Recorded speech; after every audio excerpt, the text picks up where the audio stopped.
Thursday, July 24th, Seaside Park Ocean updates. Water temperature this morning, 74.8. We have a high tide coming up around 7:50 this morning.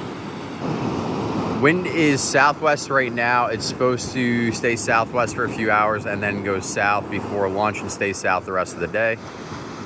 And the waves are looking 2 to 3 foot on set. Definitely waist to stomach high.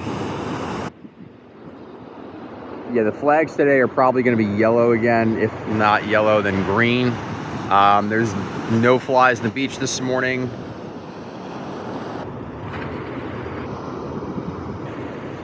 And the best time to surf today is going to be either right now or wait until after the morning high tide, before the wind goes crazy south later on. Maybe a little, I guess, call it lunchtime is going to be the best time to surf. Now or lunchtime. Anyways, that's the update. Hope everybody has a great Thursday.